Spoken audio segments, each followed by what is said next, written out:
because you might actually think you're doing it right, but you can't do the action and watch yourself at the same time. Right. Right. But I will tell you, there's so many people out there, I think, that they're trying to win in different areas of life, and they don't have anybody watching them. Because the reality is, why do you need a coach if you're going to be if your ego's too off track to be able to handle any kind of criticism?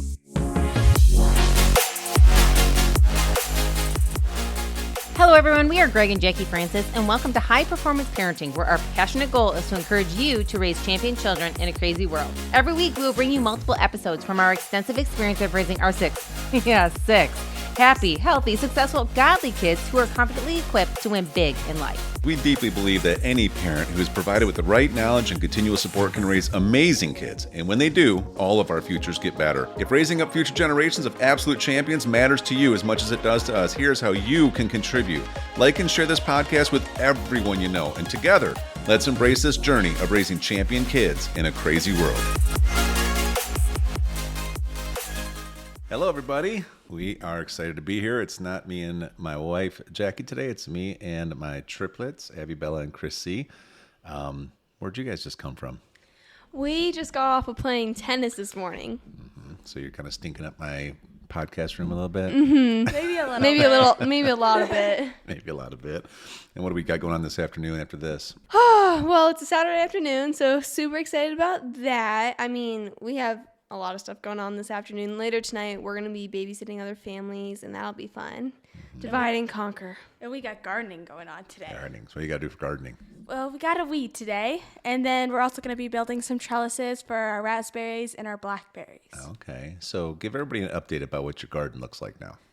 There's a lot of stuff. I was like telling my friend, I'm like, this is a long list here of what we got going on. So it's super exciting because we got zucchini that are doing well. Well, first of all, just to back up, we decided as a family when we set goals this year, when we started setting them towards the end of last year for this year, that one of our big goals was to get a really awesome garden going. And Yes. we just had to start learning because we haven't really done it before, very little, and we've kind of dabbled with them. But now this year it's like, how do we produce enough of the right stuff to provide for our family the good, healthy types of veggies and potatoes and everything else you'll describe that we have?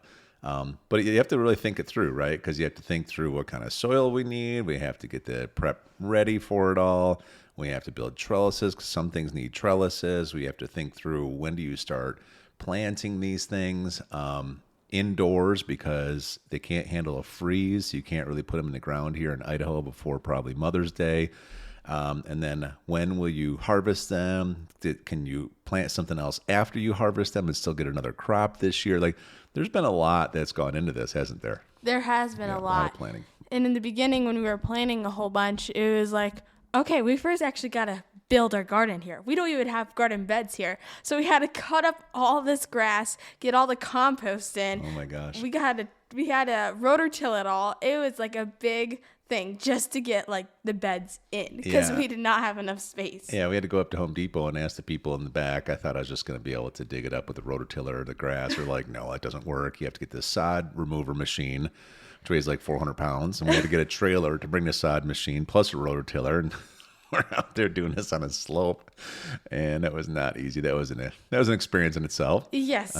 But we figured that part out. Then we rototilled, and I had to wrestle that thing around for a while you guys were. Oh, and then we also did have to go get compost. And to get enough compost for the size gardens we're building, we had to basically get a dump truck full of this compost and then get it in our backyard somehow and dump it out and then move it into the right spots. So, yep. So that was our first part, right? Yes, and then it was planting is what we had to do.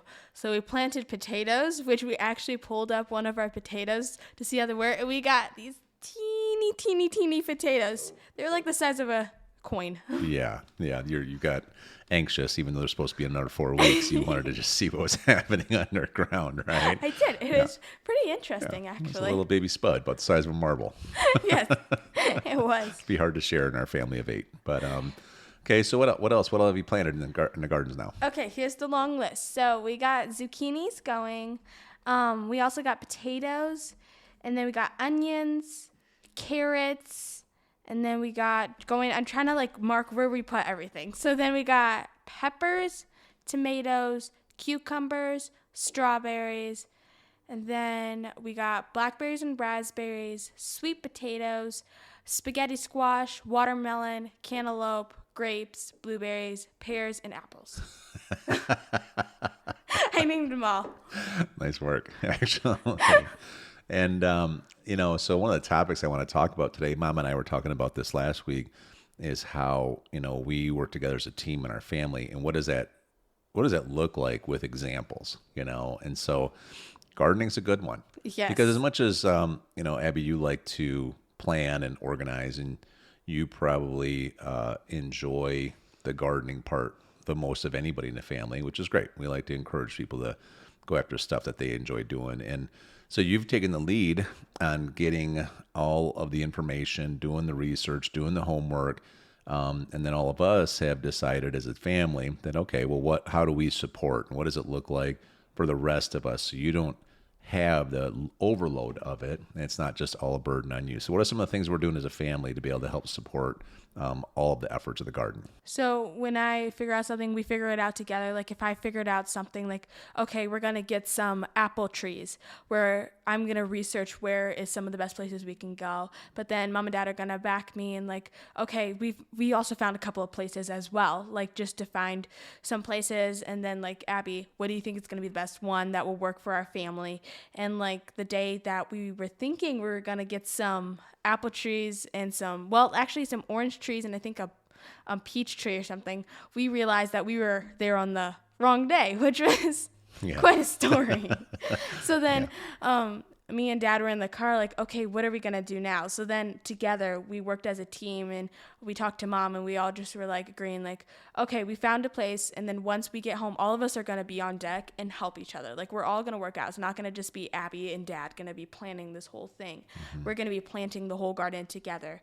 So we figured out a plan is like, when we were starting to plant things like Bella, Crissy, Ellie were planting onions while me, Dad, and Drews were doing the trellises. Like we figure out different ways that we can work together in ways that we know that is best because I wanted to help to make sure the trellises were the way that I needed them for the plants that I had researched and I had taught them how to do it. And it's like we all just work together. Mm-hmm. Like today we're all going to be doing weeding, but while they're weeding, me and Dad are going to the store to get more trellis stuff because Dad knows that I know all the research that is needed to help us with the garden. So another kid just ran into our door in our office. I think it was actually a dog wanting to come in. Oh, probably is a dog scratching on a door trying to get because they hear us in here.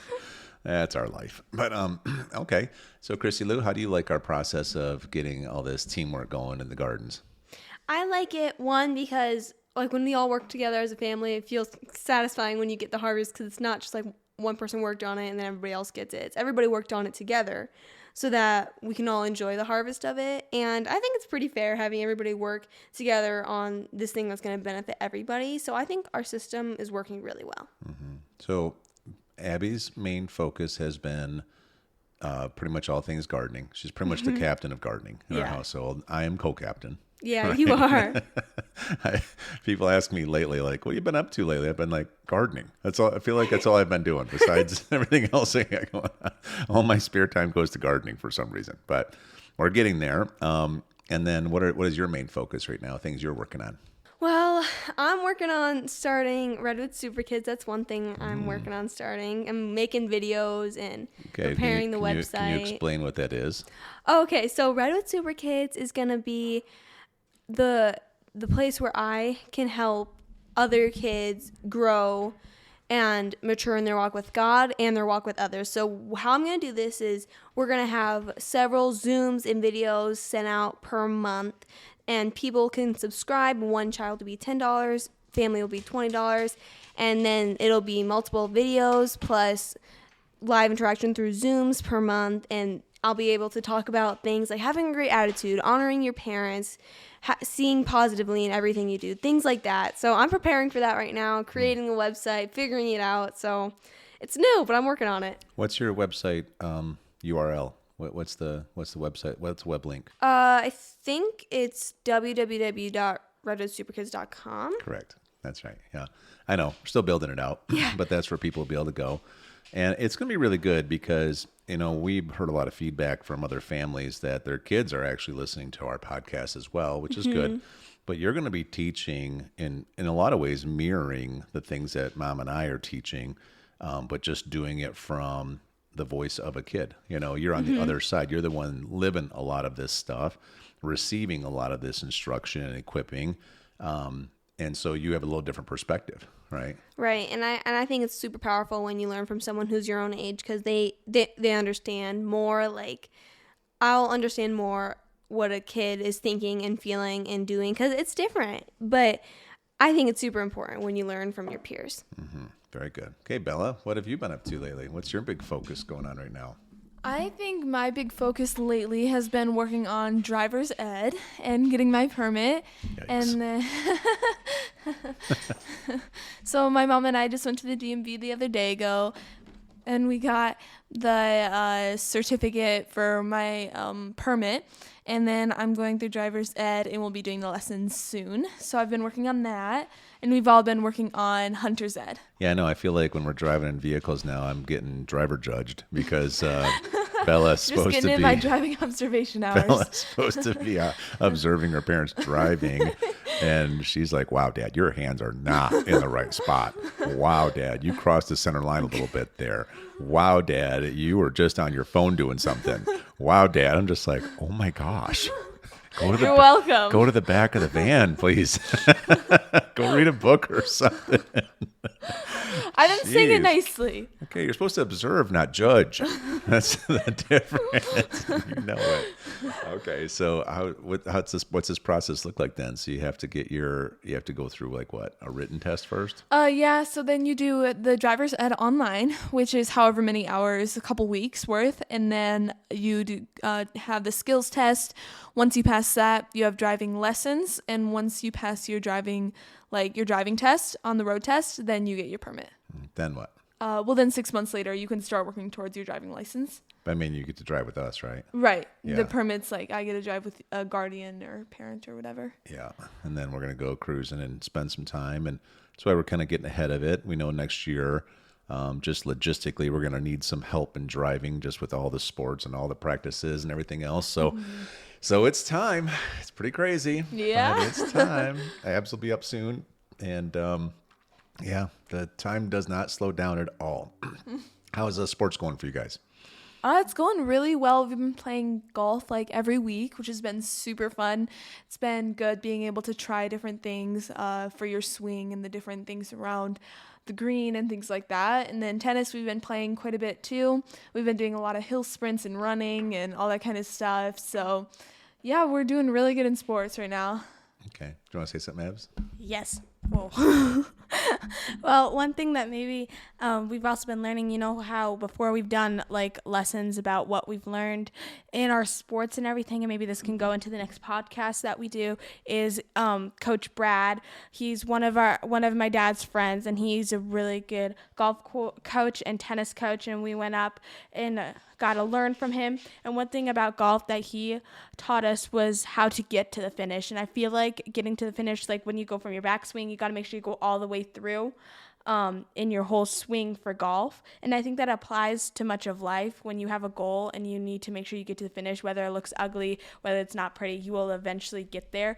And over a repeated time, it will just keep getting better and better the more that you just keep getting to the finish. That's good. Do you agree, Lou? Yes, I'd have to agree with that. That's a really good example of you just got to get to the finish. You just got to get there. And what I didn't realize is I have had this really bad habit of just stopping like mid stroke, and then my ball just goes wherever it goes because I'm not hitting through the ball correctly because I'm not focusing on getting to the finish. You always have to have the finish in mind. You always have to have a goal in mind, and then you can get through it the right way. Yeah, I mean, you have this goal, but then, also on top of that, as you're approaching your goal or working towards your goal, you got to have somebody else watching what you're doing, because you might actually think you're doing it right, but you can't do the action and watch yourself at the same time. Right. Right. But I will tell you, there's so many people out there, I think, that they're trying to win in different areas of life, and they don't have anybody watching them. They don't have a coach that they trust that is watching them, and they embrace correction. Because the reality is, why do you need a coach if you're going to be if your ego's too off track to be able to handle any kind of criticism? Right. Right? Because, you want to find people who will be willing to critique you for improvement, not to try to make you feel bad or discourage you, but to critique you for improvement. And, it never feels good, right, when you get corrected. But if it can help you actually become successful, then it's necessary. So just imagine I could have probably told you multiple times just to get to the finish, but how many times did Coach Brad have to actually watch your swing, actually correct your ending of your swing, turning your body full, here's the position you should end in, and then you'd go and you'd swing again and you wouldn't even do it, right? Because you're just so used to not doing it and you think you're doing it, but you're not. And you just need somebody there to constantly keep doing that. It's such an important part. It's a really good lesson that everything needs it. You have to accelerate into the finish of anything you're working on. You have to do it for super kids. You have to do it for gardening. You have to do it for driver's ed. We have to do it for all of our new businesses like Man Maker. We have to accelerate through, and you might not be that flexible and you might not be that strong yet, but you'll get there. You just got to keep working at it, but knowing that is the goal. We're not going to be what the rest of the world is. Okay. Most of the world is. Most of the world are great starters at everything. They're just really bad finishers. Right. And that's why, the stereotypical even entrepreneur is someone who starts something and then when stuff gets tough, they start a new thing, right? Instead, what are we? We're finishers. Right. We're going to start something. We're going to follow through. We're going to finish it. We're going to win at it. And then we're going to start the next thing, right? Right. Good stuff, guys. Hey, everyone. Thanks for listening and thanks for your love and support. We hope that today's episode added tremendous value to you and your family. It would mean so much to us if you would partner with us on our mission of helping parents around the globe raise champion children in this crazy world. To do so, simply take a moment to like and share this podcast with everyone in your network. See you next time.